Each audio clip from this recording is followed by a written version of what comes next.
که هممون زن هستیم، شوهرها حکمش واجبه. جای دیگر میگه اگر شوهر سر تا پا در یره گرفتار باشه که خون و ریم و زرداب از بدن او چکه، اگر زن با زبانش این خون و ریم میگه تازه کنه، هنوز هم حقوق زنش به جا نآورده. امروز ما زن میگیم اگر شوهر یک گفت ما 10 گفت نازن بلا میگیم.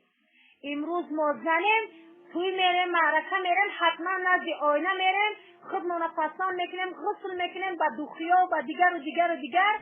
بسیاری خواهرها میبینی سطر دارن هم خیلی کرسته کرده جمع زینت میکنن خوشروگی میکنن میرون توی و دیگر و دیگر. چون خانه میبین حتما باید ولی لباسای علیش کنن، پیش گاو میرن چیکار میکنن، عرق میکنن، فرق نداره.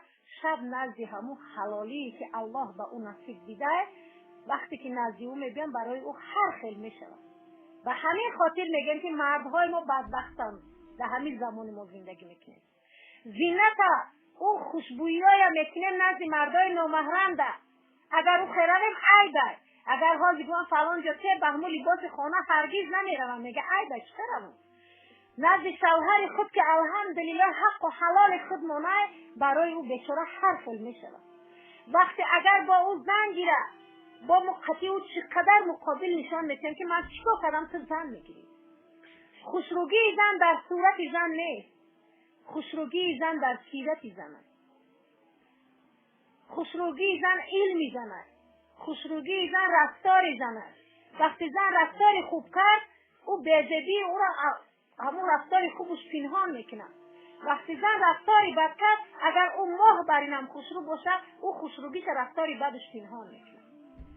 پس امروز وقتی شوهرای ما ایدر میگیرن باید ما چهره کشاده داشته باشیم، باید ما تازه باشیم، باید ما خوشبویی داشته باشیم که وقتی شوهرای ما امروزها در همین کوچه های ما چرخ میزنن خصوصا در مرشگاه میشنن تمام نمودی همین سینه های زنها تماشا میکنن تمام نمود شد. هم مرشگاه یک بار عیس نشین تا او سنش رو همه که زنی ندروید دختره و زنکه و چی خیلی باشه به حضر تماشا میکنی خم نشیدن. اگر خم شید تا نافاش میبینید. پس اگر زن که زینت داشته باشه، زیبایی داشته باشه، خوشبویی داشته باشه، همون مرد همون زنها دید چشمش میکنه میگه علی زیباتر در خانه دارم. وقتی که شوهرایی که زن میگیرن مقابل نشان میکنن با زنهای خود، من فکر میکنم اول گناهگار ما زنها خودمون هستیم. اگر ما نسبت به شوهر مهربان باشیم، اگر ما نسبت به شوهر پاکیزه باشیم، خودمون احتیاط کنیم از تمام مثال دیگر و دیگر کارها، الحمدلله شوهر ما را انشاءالله که حرمت میکنه.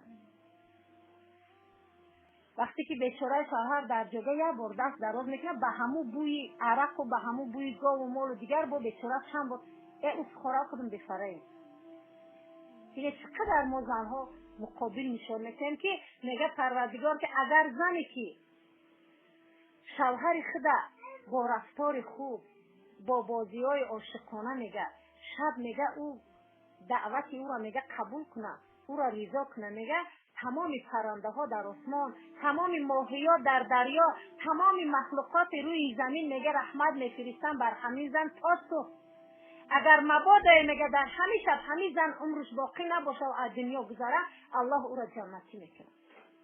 وای بر حال زنی که همون شب دعوت شوهرش رد کرد و تا صبح او شوهر خودش میدونه چگونه خواب میشود و تمام همین ماهی ها و پرنده ها و مخلوقات روی زمین و هم آسمان میگه برای همین زن لعنت میفرستن نعوذ بالله. اگر مبادا همون زن همون شب دنیا گذاره نعوذ بالله او دوزخ میشه. پس خواهران مادرها دقیقه کار این یگون میگه که در حقیقت کردن حال از خدا شرم دار شرم دار. چیزی که الحمدلله از شریعت به ما و شما آمده رسید ایجای شرم داشتن نیست. آنه که میگه وقتی که حضرت رابعه میگه سوال کردن که برای چی شوهر نمیکنی و توی قدر یک زنی با تقوا هستی و سه عالمی که میگه نزد شما گفتن که بیا که شوهر ده برو تو خود میدانی که الله میگه بهترین زن همون زنی هست شوهر داره، بهترین مرد همون مرد هست زن داره، پس بیا که به شوهر برو. میگه سه سوال میکنیم اگر در سوالان جواب که یکی از شما انتخاب میکنیم. و میگه عالما که قدر عالمی همون زمانه بودن فکر کردن که در سوالای حضرت رابعه پاسخ گفته میتونن و گفتن که بگذار.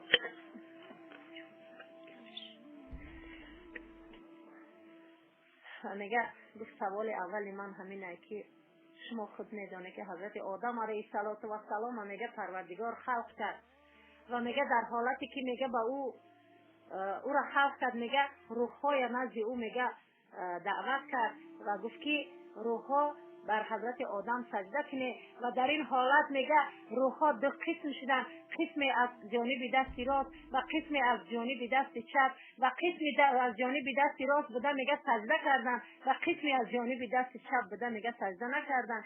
شما خود میدونه که آنانی که سجده کردن جنتیان، آنانی که سجده نکردن دوزخیان. پس گفت شما بگویید که آیا در اون حالت روح من و شما از جانب دست راست بود یا از جانب دست چپ؟ و عالما میگه عاجز ماندن و گفتن که یا ربی این علم غیبه، اینا به جز الله کسی نمیدونه. پس گفت سوال دیگه منو گوش کنه.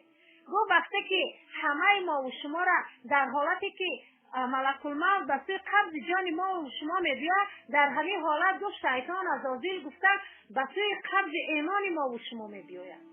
در این حالت شما بگویید که ایمان من و شما در همین حالت از چنگال شیطان لعین گفت نگهبان میشه و یا نه؟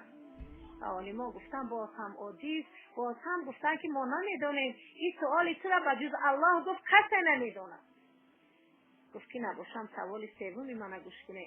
گفت که وقتی که من و شما یا جان من خداوند قبض میکنه میگیره به واسطه ملک الموت، گفت وقتی که ما را در قبر میمونن در سوی گفتن ما دو ملائکه میبیا برای سوال و جواب میگه. در این حالت میگم نامه اعمال ما و شما آیا با دست راست داده میشه یا با دست چپ؟ عالما گفتن که اینم علم غیبه و جز الله ایرا کسی نمیدونه. گفت نباشم گفت در روز قیامت وقتی که گفت همه دنیا به آخر میرسه و دو گروه تشکیل میشه، گروه از جنتی‌ها و گروه از دوزخی‌ها. شما گویید که من و شما در گروه جنتی‌ها یا در گروه دوزخی‌ها؟ عالما گفتن یا ربی سوالهای تو همه علم غیبه، این را گفت به جز الله ما کسی نمیدونه. ربی گفت پس بگوی. گفت عقل چند نوع است؟ گفتن 10 نوع. چند نوع؟ گفتن در زن چند عقل؟ گفت چند جزء داره؟ گفت 10 جزء. گفت چند جزء عقل در زن، چند جزء آن در مرد؟ عالما گفتن 9 جزء عقل در مرد، 1 جزء آن در زن. گفت آره. پس گفت بگویید که نفس شهوت چند جزء داره؟ گفتن 10 جزء. رابعه گفت چند جزء شهوت در زن است و چند جزء شهوت در مرد؟ عالما گفتن 9 جزء شهوت در زن است، 1 جزء آن در مرد. پس گفت من با همین 1 جزء عقل، 9 جزء شهوت، به همین سوالهایی که به شما دادم قدر معینه من عقل من عذاب میکنه، چگونه من فکر دنیا و فکر شوهر کردن کنم؟ عالما همچنان از خود شرم کردن و از نزد خانه رابعه رفتن. پس خواهران ما که زن هستیم هرگز ما باید خودمان پست حساب نکنیم. زن و مرد الحمدلله هر دو بنده اللهن. زن به مرد نمیتونه، مرد به زن نمیتونه، زیرا که خالق ما و شما الله یگانه است. اگر او خالق که در بین صفاتش عالم الحمدلله با علم خیش بنده خلق کرد، اگر میدانید که زن به مرد میتونه، مرد به زن یک مخلوق خلق میکرد، فقط مرد یا زن خلق میکرد. اما که این دو مثال مخلوق خلق کرد، اینش به اینش نمیتونه، اینش به اینش. بسیاری مردها میگن زن عقل کوتاه داره و موی دراز، ما باید هرگز به این سرفند نباشیم. زیرا که الحمدلله یک عقلی هم باشه، اگر ما همین یک عقل ما کار فرمانیم، الحمدلله ما عذاب کردیم او را در گردش دراریم، انشالله همچنان عقلی پررایه. میبینیم که اولین مخلوق، اولین امتی که به حضرت محمد صلی الله علیه و سلم ایمان آورد این زن بود، حضرت خدیجه. اولین شخصی که در راه اسلام جان خود قربان کرد اینم زن بود، حضرت آسیه. پس ما از زنها کمی نداریم، ما هم الحمدلله همون عضو بدنیم که الله باید داد ما دم داد، اما عقلی اونا پره بود.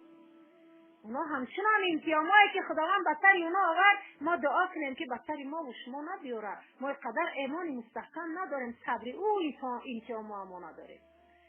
اما که ما باید میگه علم از که از گهواره تا بگو.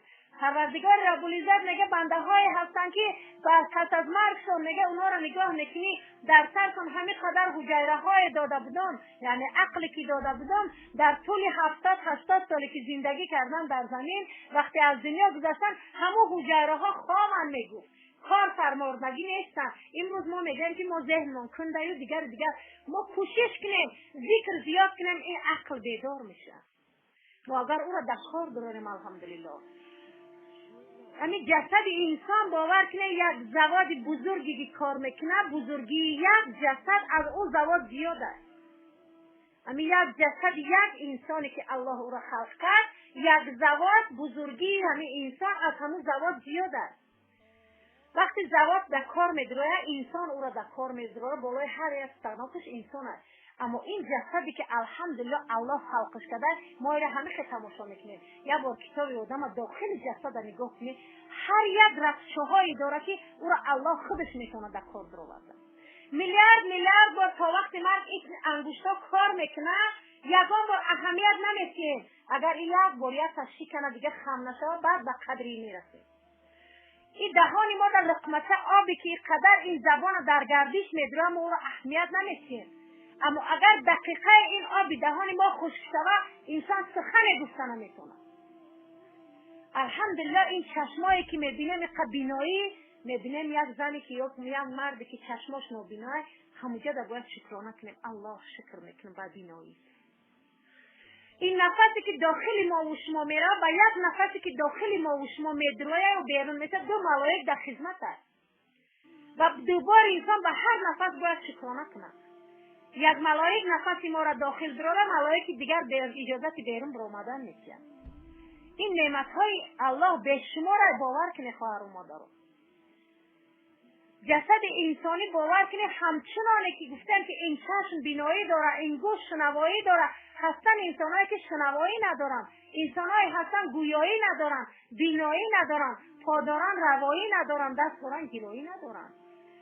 اما باور کنه در روز قیامت از این جسد پرسان میشن بجز این زبان لال میشه، زبان خاموش میشه، از کل عضو بدن پرسان میشن. همه این عضو بدن در زبان میبین سخن میکنن. ای چشم بینایی دادم، آیا بر این بینایی من یک بار قلم حرفی مرا دیده بودی؟ قرآن من گرفته بودی به دسته خوش شده بودی؟ در قرآن چی بود؟ به این عقل من داده در قرآن کار کردی؟ به این زبانی که ورق سخن میکردی آیا تلاوت قرآن کردی؟ به این شنوایی یگان بار امر معروف و نهی منکر و تلاوت قرآن شنیدی؟ به این پاها در راه شریعت رفتی؟ به دستات یگان خیر کردی؟ همه این از این جسد پرسان میشه. این جسد صاحب داره. امروز پاهمان در میکنه نوزنبیلا چی میگن؟ نوشترگیش هم پاهام در میکنه نوزنبیلا. آیا پاها دست کی داده؟ صاحب این پاها کیه؟ وقتی لعنت میکنه که لعنت تماما اجازت نیست بر بنده. لعنت فقط از جانب الله باید باشه. برای به همین خاطر زنها زیادش سوزنده آتش جهنم هست. پیامبر خدا صلی الله علیه و آله از شب معراج باز گفت کل زنها گفت که ای گروه زنها شما زیاد خیر کنید زیرا که زبان لعنت کننده داره. لعنت فقط از جانب الله باید باشه. شیطان عزازیل لعنت کرد او روی جنت نمیبینه. و سه گروه زنها هم لعنت میکنه خداوند. زنی وسوسه کننده، زنی قاشچین، زنی که کاسب قاشچینه، زنی که بر موی خود موی اضافه میکنه، زنی که بر روی خود خال میکوبه. این گونه زنها الله لعنت میکنه. چه گناهی که شیطان لعنت کرد؟